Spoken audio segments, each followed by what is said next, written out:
కొన్ని నిర్ణయాలు తీసుకుంటాం. ఇందులో భాగంగా నేను 24 స్థానాలు తీసుకున్నాను. 24 అసెంబ్లీ స్థానాలు తీసుకుంటే ఇంతేనా అంటున్నారు.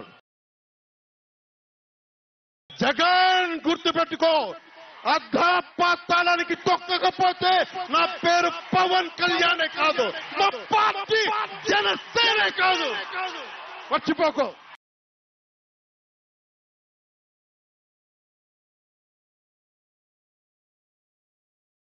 హలో ఫ్రెండ్స్, నేను రాజు గారు. మార్చి 14 జనసేన పార్టీకి ఓ స్పెషల్ డే. తెలంగాణ గడ్డపై 2014 మార్చి 14న పుట్టిన పార్టీ జనసేన. ఈ పేరు ఎలా పవన్ కళ్యాణ్ గారికి వచ్చిందో కానీ నిజంగా రియల్లీ హ్యాట్స్ ఆఫ్. జనసేన ఆ పేరులోనే ఆ పవర్ ఉంది. ముఖ్యంగా తెలంగాణ గడ్డపై పుట్టిన ఈ పార్టీ ఇప్పుడు మార్చి 14కి 11 సంవత్సరాలు కంప్లీట్ చేసుకోబోతుంది. ఈ 11 సంవత్సరాల్లో ఎన్నో జరిగాయి. మామూలుగా అయితే పవన్ కళ్యాణ్ గారి ప్లేస్లో వేరే ఏ రాజకీయ నాయకుడు ఉన్నా కూడా పార్టీకి ఎప్పుడో కాలగర్భంలో కలిపేసేవాడు. గతం చేసిన గాయం ఓటమి నేర్పిన పాఠం. అదే ఇవాళ పవన్ కళ్యాణ్ గారు 21 స్థానాల్లో పోటీ చేస్తే 21 ఎమ్మెల్యే స్థానాలు గెలుచుకోవడం, అలాగే 2 ఎంపీ స్థానాలు పోటీ చేస్తే 2 ఎంపీ స్థానాలు గెలుచుకోవడం దేశ చరిత్రలో ఒక పార్టీకి దక్కిన ఒక అరుదైన గౌరవం, ఒక అరుదైన రికార్డు. నిజంగా జనసేన పార్టీ ఇవాళ ఆంధ్రప్రదేశ్ రాజకీయాల్లో ఒక బలమైన ముద్ర. పవన్ కళ్యాణ్ గారు గతంలో చాలా సందర్భాల్లో చెప్పారు, నన్ను నమ్మండి, మన పార్టీ రాష్ట్ర రాజకీయాల్లో ఒక బలమైన సంతకం చేయబోతుంది. పవన్ కళ్యాణ్ గారి దూరదృష్టికి నిజంగా హ్యాట్స్ ఆఫ్ చెప్పాలి. తొక్కకపోతే నా పేరు పవన్ కళ్యాణే కాదు.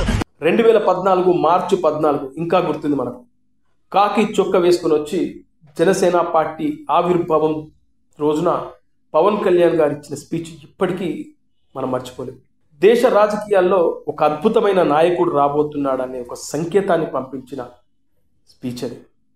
ఆ రోజు నుంచి ఈ రోజు వరకు ఎన్నో అవమానాలు, ఎన్నో ఇబ్బందులు. పార్టీ పుట్టిన నుండి నేటి వరకు కూడా పవన్ కళ్యాణ్ గారిని విమర్శించే నోళ్లు పెరుగుతూనే ఉన్నాయి. అయినా కూడా ఎక్కడ కూడా ఆయన వెనకడుగు వేయట్లేదు. పవన్ కళ్యాణ్ గారి సంకల్పం చాలా దృఢమైంది.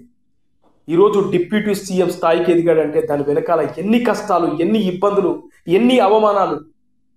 2019 ఎన్నికల్లో 2 చోట్ల ఓడిపోయిన వ్యక్తి. అదే 2024 ఎన్నికలకు వచ్చేసరికి 100% స్ట్రైక్ రేట్తో ఇవాళ 100% విజయాలను నమోదు చేసుకున్న పార్టీగా గిన్నిస్ బుక్ వరల్డ్ రికార్డ్ సాధించే పార్టీ జనసేన పార్టీ. అలా 2014 నుంచి 2025 వరకు జనసేన పార్టీ ప్రస్థానం గురించి ఒక్కసారి.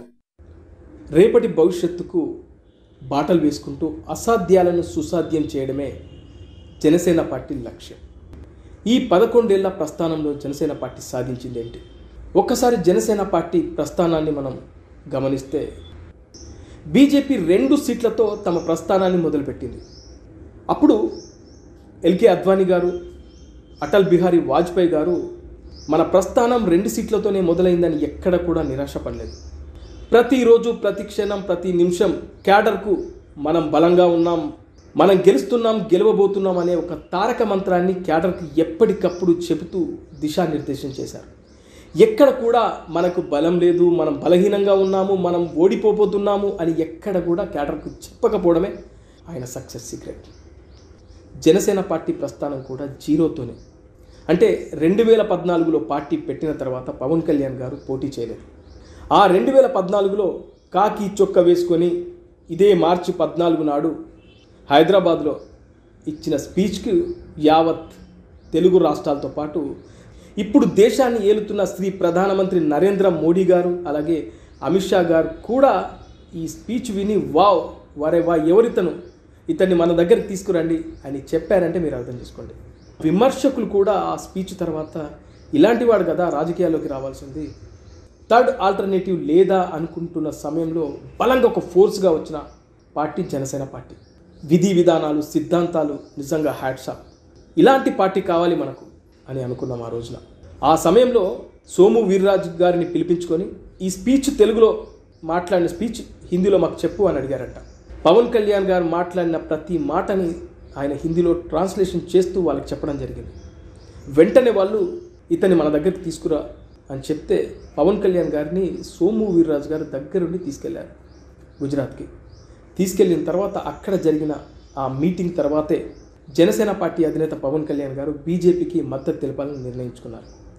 ఆ తర్వాత తెలుగుదేశం పార్టీ 2009 లాగా మళ్ళీ వాళ్ళ అన్న చేసిన గాయం తమ్ముడు చేస్తాడేమో భయంతో అప్పుడు పవన్ కళ్యాణ్ గారికి దగ్గరికి వచ్చి, ఇప్పుడే రాష్ట్రం విడిపోయింది, ఈ సమయంలో రాష్ట్రానికి నాలాంటి ఒక అనుభవం ఉన్న ముఖ్యమంత్రి కావాలి, దయచేసి నువ్వు ఈ సమయంలో మాకు మద్దతు తెలపండి అని చెప్పినప్పుడు పవన్ కళ్యాణ్ గారు, నేను ఆల్రెడీ బీజేపీతో నేను అలయన్స్లో పెట్టుకోబోతున్నాను, వాళ్ళని వెళ్ళి కలిసి వచ్చాను, వాళ్ళతో మాట్లాడిన తర్వాత నేను నిర్ణయం తీసుకుంటానని చెప్పినప్పుడు అప్పుడు ఇప్పటి ప్రధానమంత్రి నరేంద్ర మోడీ గారితో అమిత్ షా గారితో మాట్లాడి నిర్ణయం తీసుకున్న తర్వాత ఈ 3 పార్టీలు ఒక్కటై ఆ రోజున ఈ అలయన్స్ ఏర్పడి అప్పుడు విజయడంకా మోగించింది. ఆ సందర్భంలో పవన్ కళ్యాణ్ గారు ఎక్కడ కూడా ఏది ఆశించకుండా ఆయన ఆంధ్రప్రదేశ్ రాష్ట్ర భవిష్యత్తు కోసం ఆయన త్యాగం చేయాల్సి వచ్చింది.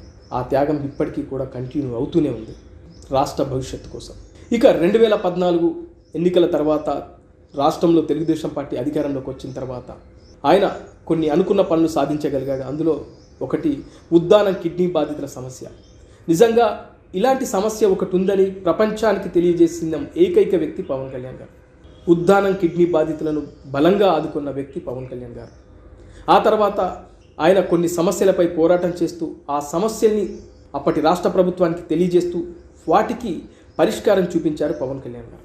ఇలా పవన్ కళ్యాణ్ గారు తెలుగుదేశం పార్టీకి తన సూచనలు సలహాలు ఇస్తూ తను అనుకున్నది సాధించుకుంటూ వస్తున్న సమయంలో ఒక్కసారిగా పవన్ కళ్యాణ్ వ్యక్తిగత జీవితంపై కొంతమంది చేత దాడి చేపించారు. పవన్ కళ్యాణ్ గారిని పదే కొన్ని టీవీ ఛానల్స్ వేదికగా ఎంత రచ్చ చేశారో మీ అందరికీ తెలుసు. పవన్ కళ్యాణ్ గారి వ్యక్తిగత జీవితాన్ని బజార్నకి ఇచ్చిన విషయం మీ అందరికీ తెలుసు. ఆ సమయంలో ఎవరున్నారు ఏంటో మీ అందరికీ తెలుసు. ఇప్పుడు ఆ గత గాయాన్ని మీ ముందుకు చెప్పదలుచుకోలేదు. సో ఆ రోజున జరిగిన ఆ గాయం తర్వాత పవన్ కళ్యాణ్ గారు ఒక్కసారిగా అప్పటి ప్రభుత్వంపై వ్యతిరేక స్వరం వినిపించారు. అప్పటి ప్రభుత్వం చేస్తున్న తప్పుడు తడకల్ని ఎత్తి చూపించారు. ఆ తర్వాత 2019 ఎన్నికలకు పవన్ కళ్యాణ్ గారు ఒక బలమైన శక్తిగా రాబోతున్నారు అందరూ అనుకున్నారు. అక్కడే జగన్మోహన్ రెడ్డి గారి ఆలోచన మరోలా మొదలైంది. ఎట్టి పరిస్థితుల్లో పవన్ కళ్యాణ్ ఒక ఫోర్స్లా వస్తున్నారు, రానివ్వకూడదు. ఈ సందర్భంలో పవన్ కళ్యాణ్ గారిని మన పార్టీతో అలయన్స్ చేసుకుంటే ఎలా ఉంటుందని పవన్ కళ్యాణ్ గారి దగ్గరికి రాయబారం పంపించారు. అప్పుడు పవన్ కళ్యాణ్ గారు చెప్పింది ఒకటే, నేను నిజాయితీ గల వ్యక్తిని, నాపై ఎలాంటి కేసులు లేవు, నేను ఒక రాష్ట్ర భవిష్యత్తు కోసం వస్తున్న వ్యక్తిని, కానీ ఒక అవినీతి పరుడితో 36 కేసులున్న వ్యక్తితో నేను పొత్తు పెట్టుకుంటే నా క్యారెక్టర్ నా పార్టీ సిద్ధాంతాలకు విరుద్ధంగా ఉంటుందని పవన్ కళ్యాణ్ గారు చెప్పారు. అనుకున్నట్టుగానే ఆ రోజు పొత్తు పెట్టుకోలేదు. ఇక అదే అదునుగా పవన్ కళ్యాణ్ గారు పొత్తు నో అన్నందుకు వైసీపీ కార్యకర్తలు చేస్తా వైసీపీ నాయకులు పవన్ కళ్యాణ్ గారిని తిట్టిపోశారు. ఆయన వ్యక్తిగత జీవితం గురించి పదే మాట్లాడుకుంటూ వచ్చారు. ఆ తర్వాత 2019 ఎన్నికలకు ముందు పవన్ కళ్యాణ్ గారు ఖచ్చితంగా ఈసారి కనీసం ఒక 25 నుంచి 30 స్థానాలైనా గెలుచుకుంటారు, కింగ్ మేకర్ అవుతారు పవన్ కళ్యాణ్ గారు అనుకున్న సందర్భంలో ఒక్కసారిగా పవన్ కళ్యాణ్ గారికి చంద్రబాబు నాయుడు గారు ప్రభుత్వంలో జరిగిన ఆ తప్పుల్ని పవన్ కళ్యాణ్ గారికి రుద్ది చంద్రబాబు పవన్ కళ్యాణ్ ఒక్కటే అనే నినాదాన్ని వైఎస్ఆర్సీపీ బలంగా జనాల్లోకి తీసుకెళ్లడం, జనసేన పార్టీకి ఒక తీరని లోటు చేయడం అనేది జరిగింది. ఆ రోజున పవన్ కళ్యాణ్ గారు కూడా 2 చోట్ల ఓడిపోవడం అనేది నిజంగా ఎవరూ ఊహించలేదు. దాని వెనుక చాలా కారణాలు ఉన్నాయి. అయినా కూడా తను ఎక్కడ కూడా పార్టీని విడిచిపెట్టకుండా ఈ రోజు వరకు పార్టీని నడుపుకుంటూ వస్తున్నాడు. దీని వెనకాల ఎన్నో అవమానాలు, ఎన్నో కష్టాలు, ఎన్నో ఇబ్బందులు, వాటన్నిటిని తట్టుకొని వస్తున్నాడు. 2019 తర్వాత ఓడిపోయిన తర్వాత ఏ పార్టీ నాయకుడు కూడా జనాల్లోకి బలంగా రాలేడు. పైగా అధినేత ఓడిపోయినా కూడా ఎంత ఫోర్స్గా బయటకు వచ్చారంటే భవన నిర్మాణ కార్మికుల కోసం బయటకు వస్తే మేమున్నామన్నా అంటూ జనాలు లక్షల మంది విశాఖపట్నానికి రావడం అనేది చరిత్రలో నిజంగా ఒక అద్భుతం. 175 స్థానాల్లో పోటీ చేసిన పార్టీ ఆఖరికి అధినాయకుడు కూడా 2 స్థానాల్లో పోటీ చేస్తే 2 స్థానాల్లో ఓడిపోయిన పార్టీ అయినా కూడా జనాలు ఈ నాయకుడి పైన నమ్మకం పెట్టుకొని విశాఖపట్నానికి లక్షల్లో వచ్చారంటే నిజంగా ఒక అద్భుతం. ఇది దేశ చరిత్రలో ఎవరికీ జరగంది. వైఎస్ఆర్సీపీ ఒక్కసారిగా ఉలిక్కిపడింది. ఇదేంటి, ఈ వ్యక్తి పార్టీ పూర్తిగా ఓడిపోయినా కూడా ఇంత జనం ఏంటి, ఏదో జరగబోతుంది రాబోయే రోజుల్లో. ఇక అప్పటి నుంచి వెళ్ళి ఇప్పటి వరకు ప్రజా సమస్యలపై పోరాటం చేస్తూనే వస్తున్నాడు. భవన నిర్మాణ కార్మికులు, రైతులు, కౌలు రైతులు, కరెంటు సమస్య ఏదైనా పవన్ కళ్యాణ్ గారి దగ్గరికి వెళ్తే ఆ సమస్యకు ఒక పరిష్కారం లభిస్తుందనే నమ్మకాన్ని జనాలకి బలంగా తీసుకెళ్లారు. జనాలు కూడా అదే నమ్మారు. ఒక్కసారిగా జనసేన గ్రాఫ్ పెరుగుకుంటూ వస్తుంది. ఇలాంటి సమయంలో కొన్ని సర్పంచులు, కొన్ని ఎంపీటీసీలు, 1-2 జెడ్పీటీసీలు, అలాగే వార్డు మెంబర్లు, కౌన్సిలర్లు జనసేన పార్టీకి ప్రజాప్రతినిధులు ఎన్నికవడం మొదలైంది. ఇక క్యాడర్ కూడా అన్ని గ్రామాల్లో నియోజకవర్గాల వారీగా క్యాడర్ కూడా పెద్ద ఎత్తున జనసేన పార్టీలో చేరడం, వివిధ పార్టీల నుంచి వెళ్ళి జనసేన పార్టీలోకి రావడం, వలసలు రావడం మొదలయ్యాయి. ఇక రాబోయే ఎన్నికల్లో ఖచ్చితంగా ఒంటరిగా పోటీ చేసినా కూడా కనీసం 30-40 స్థానాలు గెలుచుకుంటుంది అనే ఒక నమ్మకాన్ని జనాల్లోకి బలంగా తీసుకెళ్ళింది. ఇలాంటి సందర్భంలో రకరకాల సర్వేలు, ప్రతి సర్వే కూడా జనసేన పార్టీకి ఈసారి కొన్ని సీట్లు వస్తున్నాయి, జనసేన పార్టీ ఒంటరిగా పోటీ చేసినా కూడా ఈసారి బలమైన వాళ్ళ ముద్ర ఉండబోతుంది అనేది సర్వేలు చెప్తా ఉన్నాయి. పవన్ కళ్యాణ్ గారు ఎప్పుడైతే వారాహి యాత్ర పేరుతో జనాల్లోకి వచ్చారో ఒక్కసారిగా గ్రాఫ్ రెట్టింపైంది. ఎక్కడ చూసినా జనసేన పార్టీ గురించి మాట్లాడుకోవడమే. గతంలో విమర్శలు చేసిన వాళ్ళు కూడా ఈసారి జనసేన పార్టీ కొన్ని సీట్లు గెలుచుకుంటుందయ్యా అని చెప్పిన సందర్భాలు. ఇక గ్రామాల్లోకి వెళ్తే జనసేన పార్టీ జెండాలు రెపరెపలాడడం, వైఎస్ఆర్సీపీ దాడి చేసినా కూడా ఇంటిపైన జెండాలు కట్టుకున్న ఎంతోమంది ఇళ్లను మనం చూసాం. ఇలాంటి సందర్భంలో థర్డ్ ఆల్టర్నేటివ్గా వస్తున్న జనసేన పార్టీ ఖచ్చితంగా రేపు రాబోయే ఎన్నికల్లో బలమైన ముద్ర ఉండబోతుంది. ప్రధాన ప్రతిపక్షమైన తెలుగుదేశం పార్టీ ఎక్కడ కూడా తమ కార్యకలాపాలు చేయట్లేదు వైఎస్ఆర్సీపీకి భయపడి. అలాంటిది జనసేన పార్టీ ఎంత బలంగా, ఎంత ఫోర్స్గా వస్తుందనేది జనాలు మాట్లాడుకున్న సందర్భాలు కోకొల్లలు. ఇలాంటి సమయంలో జనసేన పార్టీ ఒంటరిగా పోటీ చేస్తుంది అని అందరూ అనుకున్నారు. కానీ పవన్ కళ్యాణ్ గారు బీజేపీతో అలయన్స్ పెట్టుకున్నారు. బీజేపీతో అలయన్స్ పెట్టుకోవడం వెనకాల కూడా పవన్ కళ్యాణ్ గారు చాలా దూరదృష్టితో ఆలోచించింది. బీజేపీ లాంటి ఒక పార్టీ తమకు అండగా నిలబడితే ఖచ్చితంగా తమ క్యాడర్ని, పార్టీని కాపాడుకోవాలనేది పవన్ కళ్యాణ్ గారి ప్రధాన ఆలోచన. ఇక రెండోది ఏంటంటే దేశ ప్రధాని నరేంద్ర మోడీ గారు చేస్తున్న అద్భుతమైన పరిపాలన. ఖచ్చితంగా ఆయనకు మనం అండగా ఉండాలి, ఆయన అండదండలు మనకు ఉండాలనే పవన్ కళ్యాణ్ గారు ఈ నిర్ణయం తీసుకున్నారు ఓటమి తర్వాత. అలా జరుగుతూ జనసేన పార్టీ గ్రాఫ్ రోజు రోజుకు పెంచుకుంటూ వెళ్తున్న సందర్భం. ఇక్కడే ఒక చిన్న స్పీడ్ బ్రేక్. పవన్ కళ్యాణ్ గారు జనసేన పార్టీ ఆవిర్భావ దినోత్సవం రోజున ప్రభుత్వ వ్యతిరేక ఓటును చీలనివ్వకుండా చూస్తాను అని చెప్పిన రోజు నుంచి జనసేన పార్టీలో ఒక చిన్న కలవరం. జనసేన పార్టీ అలయన్స్లో వెళ్తుంది. ఎవరితో? బీజేపీతో అయితే అలయన్స్లో ఉంది, అయితే తెలుగుదేశం పార్టీతోనే వెళ్తుంది. ఇక్కడే తెలుగుదేశం పార్టీకి ఒక చిన్న ఊపిరి, ఒక చిన్న ఆక్సిజన్ అందించడం జరిగింది. ఇక అక్కడి నుంచి తెలుగుదేశం పార్టీ సైడ్ నుంచి కూడా తమ్ముళ్ళు మనం ఒక్కరమే కోరుకుంటే కాదు, వాళ్ళ నుంచి కూడా రావాలి కదా లవ్ ప్రపోజల్ అని చంద్రబాబు నాయుడు గారు బహిరంగంగానే అన్నాడు. దీన్ని బట్టి చూస్తే చంద్రబాబు నాయుడు గారు పవన్ కళ్యాణ్ గారితో పొత్తులోకి రావడానికి చాలా ఇంట్రెస్ట్ చూపిస్తున్నట్లుగా మనందరికీ అర్థమైంది. అనుకున్నట్టుగానే వాళ్ళ కార్యకలాపాలు మొదలయ్యాయి. పవన్ కళ్యాణ్ గారిని విశాఖపట్నంలో ఇబ్బంది కలిగించినప్పుడు, అప్పుడు విజయవాడకు వచ్చిన తర్వాత చంద్రబాబు నాయుడు గారు అదే అదునుగా పవన్ కళ్యాణ్ గారిని వచ్చి కలవడం జరిగింది. ఇది కేవలం మర్యాదపూర్వకంగానే కలవడం జరిగిందని చెప్పిన ఆ తర్వాత రోజు నుంచి ఇక జనసేన పార్టీ అధినేతకు టచ్లోకి వెళ్ళడం, జనసేన తెలుగుదేశం పార్టీ అలయన్స్ ఉండబోతుందనే సంకేతాలు జనాల్లోకి బలంగా వెళ్ళాయి. ఆ తర్వాత మనం అందరం అనుకున్నాం, సరే మంచిదే, అలయన్స్ మంచిదే, కానీ చంద్రబాబు నాయుడు గత చరిత్ర కాస్త ఇబ్బంది పెట్టేలా ఉంటుంది, మరి మన పవన్ కళ్యాణ్ గారిని ఎలా ఇబ్బంది పెడతారో ఏంటో అని చాలామంది అనుకున్నాం. అయితే పవన్ కళ్యాణ్ గారు మొండోడు, ఖచ్చితంగా ఎన్ని ఇబ్బందులు పెట్టినా అంతకు ఇబ్బంది పెట్టే రకమే. చూద్దాం, మనకు అలయన్స్ కూడా కావాలి, మన అధినేత కూడా అలయన్స్ కోరుకుంటున్నారు. ఎందుకంటే 2 బలమైన శక్తులు ఉన్నాయి, ఏదో ఒక శక్తితో మనం కలిసి వెళ్తేనే మన పార్టీ నిలబెట్టుకోగలమని పవన్ కళ్యాణ్ గారు బలంగా నమ్ముతున్నారు. కాబట్టి సో తెలుగుదేశం పార్టీతో అలయన్స్ మంచిదే వెళ్ళని, కానీ ఏంటి జనసేన పార్టీకి ఇచ్చే సీట్లు ఏంటి అని అనుకున్నప్పుడు కనీసం 50-50 కాకపోయినా కనీసం 60 స్థానాలైనా జనసేన పార్టీకి వస్తాయని అనుకున్నారు. జనసేన పార్టీకి 24 స్థానాలని చెప్పగానే ఒక్కసారిగా అందరూ నిరాశపడ్డారు. నేను కూడా అదేంటి, ఒంటరిగా పోటీ చేసినా కూడా జనసేన పార్టీకి కనీసం 25-30 స్థానాలు, కొన్ని సర్వేలు అయితే జనసేన పార్టీకి 60 వరకు గెలుచుకోగలదు అని చెప్తా ఉన్నాయి. ఇదేంటి, జనసేన పార్టీ అధినేత 24కే పరిమితం అయిపోయారు, మిగతా వాళ్ళు ఆశ పెట్టుకున్న వాళ్ళు పోటీ చేయడం కోసం ఎన్నో రోజుల నుంచి కష్టపడుతున్న వాళ్ళ పరిస్థితి ఏంటి అని ఒక ఇబ్బందికరమైన పరిస్థితులు అయితే వచ్చాయి. ఆ తర్వాత బీజేపీతో పొత్తు కోసం ప్రయత్నాలు జరిగిన సమయంలో మీ అందరికీ తెలుసు, మళ్ళీ త్యాగం చేసి 21కి వచ్చాడు. 3 ఎంపీ స్థానాలు కాస్త 2కి అయ్యాయి. ఇక జనసేన పార్టీ ఏం జరగబోతుంది, పార్టీలో ఏం జరగబోతుంది అనే క్యాడర్లో ఒక రకమైన ఇబ్బంది. కొన్ని నిర్ణయాలు తీసుకుంటాం. ఆ నిర్ణయాలు ఎలాంటివి? నాకు సంబంధించినవి కాదు, ప్రజలకు సంబంధించినవి. పొత్తులో భాగంగా నేను 24 స్థానాలు తీసుకున్నాను. 24 అసెంబ్లీ స్థానాలు తీసుకుంటే ఇంతేనా అంటున్నారు. అయితే ఇక్కడే పవన్ కళ్యాణ్ గారు చేసిన ఒక స్పీచ్ అందరినీ గాయపరిచింది. అది ఆయన ఆవేదనతో చేసిన, నన్ను ఎందుకు అర్థం చేసుకోవట్లేదు మీరంతా అని ఒక బాధతో చేసినా, కానీ విధి విధానాలు జనాల్లోకి బలంగా వెళ్ళిన సందర్భంలో క్యాడర్ మీరు గతంలో చెప్పిన స్పీచ్ల వల్ల, మీరు గతంలో ఇచ్చిన మాట వల్ల మనం గౌరవప్రదమైన సీట్లు తీసుకుంటామనో, లేకుంటే రాబోయే రోజుల్లో మన బలమైన సంతకం ఉంటుందని, ఇలా చాలా సందర్భాల్లో చాలా రకాలుగా మీరు పాజిటివ్గా మాట్లాడిన తర్వాత ఈ 24 సీట్లు అనేది నిజంగా ఒక బాధ పెట్టింది.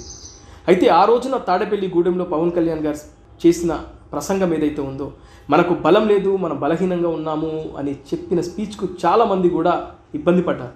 ఒక జనాలకి మోటివేట్ చేయాల్సిన ఒక నాయకుడు మాట్లాడే మాట కాదు.